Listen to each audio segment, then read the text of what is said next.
नमस्कार, जय हिंद, वंदे मातरम। साथियों सभी का स्वागत है आपके अपने educational YouTube channel success pillar में। सक्सेस पिलर इस यूट्यूब चैनल पर स्वागत है सभी का। अब यहाँ पर मैं आपको कुछ इंपॉर्टेंट क्वेश्चन करवाने वाला हूँ आरआरबी एनटीपीसी के लिए, जो कि आपके एग्जाम में डेफिनेटली फंसेंगे। क्वेश्चन बहुत ही अच्छे हैं, बहुत ही इंपॉर्टेंट है, तो आप पूरा वीडियो एंड तक देखना। चैनल पर नए हो सब्सक्राइब करके बेल आइकन प्रेस कर देना। तो चलिए स्टार्ट करते हैं वीडियो बिना किसी देरी के। बिना कोई देरी के इस वीडियो को चालू करेंगे और आप लोग चैनल सब्सक्राइब करके वीडियो को एक लाइक कर देना। तो चलो स्टार्ट करते हैं। पहला क्वेश्चन कि पौधों को कठोर और मजबूत बनाने वाला स्थायी उत्तक कौन सा है? तो इसका नाम क्या है? तो इसका नाम है दोस्तों स्क्लेरेनकाइमा। तो ये देखो थोड़ा सा नाम डिफिकल्ट है, बहुत ही अच्छा क्वेश्चन है, परंतु स्क्लेरेनकाइमा इसका नाम है। पौधे को कठोर और मजबूत बनाने वाला स्थायी उत्तक यही कहलाता है। चलो इसके बारे में थोड़ा डिटेल देख लेते हैं। स्क्लेरेनकाइमा कोशिकाएं मोटी और लिग्निन युक्त होती है। यह उत्तक पौधों को यांत्रिक मजबूती देता है। ठीक है, यह मृत कोशिकाओं से बना होता है जो पौधों को कठोर बनाते हैं। चलो अब देख लेते हैं नेक्स्ट क्वेश्चन। किसी एकल आवृत्ति की आवाज को क्या कहा जाता है? शोर, ध्वनि तरंग, टोन, गूंज। देखो अगर आपको पूछा जाएगा कि किसी एकल आवृत्ति की आवाज को क्या कहा जाता है, तो इसको बोलते हैं दोस्तों टोन बोलते हैं। आंसर आ जाएगा सी। चलिए अब देख लेते हैं नेक्स्ट क्वेश्चन आपके स्क्रीन पर। क्वेश्चन नंबर 3, प्रजनन के लिए फूलों में आवश्यक अंग कौन से होते हैं? देखो ये क्वेश्चन एग्जाम में आपके डेफिनेटली बनेगा, तो इसको याद रखना। पुंकेसर और स्त्री केसर, ये दोनों जो चीज है ना, ये प्रजनन के लिए फूलों में आवश्यक अंग होते हैं। क्या क्या होते हैं? पुंकेसर और स्त्री केसर। ठीक है, चलिए आगे देखिए नेक्स्ट क्वेश्चन। एक शुष्क सेल में ऊर्जा किस रूप में संग्रहित रहती है? अगर एक शुष्क सेल है तो उसमें ऊर्जा किस रूप में संग्रहित रहेगी? तो उसमें ऊर्जा रहेगी रासायनिक ऊर्जा के रूप में संग्रहित। आंसर आ जाएगा बी आंसर। चलिए बहुत ही बढ़िया, नेक्स्ट क्वेश्चन देख लेते हैं। 1 वाट की बराबर कितना होता है? 1 वाट में कितना किसके बराबर होता है 1 वाट? तो ये होता है दोस्तों 1 जूल प्रति सेकंड के। तो क्वेश्चन नंबर 5 का ए आंसर करेक्ट आएगा। चलिए बहुत ही बढ़िया क्वेश्चन। देखो यहाँ पर याद रखना, पावर इजिकल टू क्या होता है? ऊर्जा बटे समय, और 1 वाट इजिकल टू 1 जूल पर सेकंड होता है। चलिए नेक्स्ट क्वेश्चन। तत्वों को उनके परमाणु द्रव्यमान के आधार पर वर्गीकृत करने का श्रेय किसे जाता है? देखो तत्वों को उनको परमाणु द्रव्यमान के आधार पर वर्गीकृत करने का श्रेय किसे जाता है? तो ये है दोस्तों डिमित्री मेंडेलीव। यहाँ पर आपका आंसर आ जाएगा डी आंसर। ठीक है, बहुत ही बढ़िया क्वेश्चन है। तो मेंडेलीव ने 1869 में आवर्त सारणी दी जिसमें तत्वों को परमाणु द्रव्यमान के आधार पर क्रमबद्ध किया। तो मेंडेलीव की बात है ये। बात कर लेते हैं नेक्स्ट क्वेश्चन की। क्वेश्चन नंबर 7, आधुनिक आवर्त सारणी में धातुओं को कहाँ रखा गया है? ऊपर, नीचे, बाईं और दाईं ओर। तो ये क्वेश्चन भी बहुत ही बढ़िया इंपॉर्टेंट क्वेश्चन है। इसका आंसर आ जाएगा बाईं ओर रखा गया है। आंसर आ जाएगा सी। चलिए अब देख लेते हैं नेक्स्ट क्वेश्चन। नेक्स्ट क्वेश्चन, किसी परिपथ में विद्युत प्रवाह किसके द्वारा संभव होता है? प्रोटॉन, न्यूट्रॉन, इलेक्ट्रॉन की गति, नाभिक। आंसर क्या आ जाएगा? तो आंसर आ जाएगा इलेक्ट्रॉन की गति। तो यहाँ आंसर आ जाएगा सी। मैं आपको बता दूं, अगर आपको ऐसे ही नोट्स चाहिए जिसमें आपको क्वेश्चन के साथ डिटेल एमसीक्यू रहेंगे, देखो बहुत ही कम प्राइस है, तो अगर आपको चाहिए और एग्जाम के पहले अगर आप इसकी प्रिपरेशन कर लेते हैं तो आपका सिलेक्शन डेफिनेटली हो जाएगा। तो इस नंबर पर मैसेज कीजिए 8827419259। इस नंबर पर मैसेज कीजिए, आपको हम आराम से ज्वाइन करवा देंगे। चलिए आप देख लेते हैं नेक्स्ट क्वेश्चन। 9वां क्वेश्चन, गतिज ऊर्जा का सूत्र क्या है? गतिज ऊर्जा का सूत्र क्या है? तो ये होता है दोस्तों 12mv²। ये फॉर्मूला होता है गतिज ऊर्जा का। ठीक है, चलिए बहुत ही बढ़िया क्वेश्चन आगे देख लेते हैं। भार का एसआई इकाई क्या है? भार का एसआई इकाई पूछा जाएगा तो भार का एसआई इकाई होता है न्यूटन। तो आंसर आ जाएगा सी। ठीक है, चलिए तो देखो भार इजिकल टू द्रव्यमान गुणा गुरुत्वीय त्वरण होता है ना, तो इसकी इकाई होती है न्यूटन। नेक्स्ट क्वेश्चन, उस विटामिन का नाम बताएं जिसकी कमी से अत्यधिक खून बहने लगता है। तो इसका नाम है दोस्तों विटामिन के। विटामिन के एक ऐसा विटामिन है दोस्तों, इसकी कमी से खून अत्यधिक बहने लगता है। चलिए नेक्स्ट क्वेश्चन 12वां, चूने के पानी में CO2 गैस प्रवाहित करने पर दूधिया रंग किसके कारण बनता है? तो दोस्तों यहाँ पर आपके सामने 3 ऑप्शन है ना।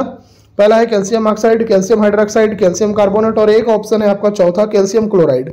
तो चूने के पानी में CO2 गैस प्रवाहित करने पर दूधिया रंग किसके कारण बनता है? तो ये बनता है कैल्शियम क्लोराइड की वजह से।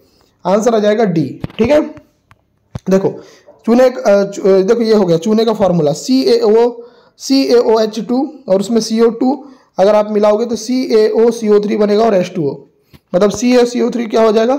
CaCO3 क्या हो जाएगा? Calcium carbonate. ठीक है, जिससे दूधिया रंग बनता है। नेक्स्ट क्वेश्चन देख लेते हैं। वायु का निरपेक्ष अपवर्तनांक सूचकांक कितना होता है? बहुत ही अच्छा क्वेश्चन, एग्जाम में आने वाला क्वेश्चन। इसका आंसर क्या आ जाएगा? तो इसका आंसर आ जाएगा 1.0003 होता है। तो यहाँ आंसर आ जाएगा सी। चलिए बहुत बढ़िया। अपवर्तनांक प्रकाश की गति बटे वायु की गति। नेक्स्ट क्वेश्चन, अधात्विक गुण किस दिशा में बढ़ता है? अधात्विक गुण किस दिशा में बढ़ता है? आंसर क्या आ जाएगा क्वेश्चन नंबर 14 की बात करते हैं तो लिथियम से सोडियम तक, क्लोरीन से सोडियम तक, सोडियम से क्लोरीन तक, ऊपर से नीचे। तो अधात्विक गुण किस दिशा में बढ़ता है? तो दोस्तों ये बढ़ता है आपका सोडियम से लेकर क्लोरीन तक। तो यहाँ आंसर आ जाएगा सी आंसर। ठीक है, चलिए देख लेते हैं नेक्स्ट क्वेश्चन दोस्तों। नेक्स्ट क्वेश्चन 15, 1 नैनोमीटर बराबर कितना होता है? 1 नैनोमीटर में 1 नैनोमीटर किसके बराबर होता है? तो ये होता है दोस्तों 10 के ऊपर 9 की पावर, 10 के ऊपर 9 की पावर, परंतु वो माइनस में, 10 के ऊपर 9 की पावर माइनस में, और वो मीटर में। ठीक है, चलिए नेक्स्ट क्वेश्चन देख लेते हैं। क्वेश्चन नंबर 16, वेग में परिवर्तन की दर को क्या कहते हैं? अगर वेग में कोई परिवर्तन हो रहा है तो उसकी दर को क्या बोलेंगे? तो इसको बोलेंगे दोस्तों त्वरण बोलेंगे। तो आंसर क्या आ जाएगा? बी आएगा। चलिए नेक्स्ट क्वेश्चन देख लेते हैं। ध्वनि किस प्रकार की लहर होती है? तो ध्वनि होती है दोस्तों यांत्रिक लहर। क्या होती है ध्वनि? तो ध्वनि होती है यांत्रिक लहर। आंसर आ जाएगा बी आंसर। चलिए अब देख लेते हैं नेक्स्ट क्वेश्चन आपकी स्क्रीन पर। क्वेश्चन नंबर 18, संवेग का ऐसा इकाई क्या है? संवेग की ऐसा इकाई क्या है? तो संवेग की ऐसा इकाई है kg/s। तो यहाँ आंसर आ जाएगा बी। चलिए नेक्स्ट क्वेश्चन आपकी स्क्रीन पर। हाइड्रा किस विधि से प्रजनन करता है? हाइड्रा, तो हाइड्रा दोस्तों मुकुलन नाम की जो मेथड है, इस मेथड से हाइड्रा प्रजनन करता है। ठीक है, बहुत ही अच्छा क्वेश्चन है। हाइड्रा एक सरल जीव है जो मुकुलन द्वारा अलैंगिक प्रजनन करता है। इसमें मूल जीव से एक नया अंकुर निकलता है जो विकसित होकर अलग जीव बन जाता है। नेक्स्ट क्वेश्चन आपके स्क्रीन पर। क्वेश्चन नंबर 20, CO2 में कार्बन का प्रतिशत मात्रा कितनी होती है? तो दोस्तों याद रखिएगा इसका आंसर आ जाएगा सी आंसर। कितनी होती है? तो 27.3% होती है। चलिए अब देख लेते हैं नेक्स्ट क्वेश्चन। अच्छा, इसको मैं थोड़ा सा आपको एक्सप्लेन भी कर देता हूँ। देखो CO2 का आणविक भार कितना होगा?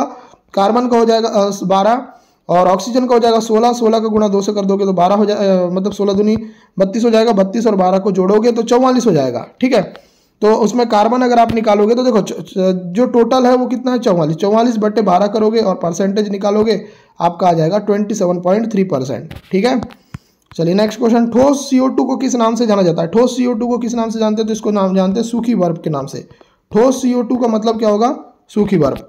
चलिए देखते हैं नेक्स्ट क्वेश्चन आपके स्क्रीन पर। सूत्रीय विभाजन जिसको बोला जाता है मिटोसिस के किस चरण में गुणसूत्र मध्य रेखा पर होते हैं? तो इसका आंसर क्या आ जाएगा? तो इसका आंसर आ जाएगा मेटाफेज, इस अवस्था में। आंसर आ जाएगा बी। चलिए नेक्स्ट क्वेश्चन आपकी स्क्रीन पर। अधातु ऑक्साइड आमतौर पर कैसे होते हैं? तो कैसे होते हैं? तो इसका आंसर आ जाएगा अम्लीय होते हैं। क्या होते हैं? अम्लीय होते हैं। आंसर आ जाएगा सी। चलिए नेक्स्ट क्वेश्चन देख लेते हैं।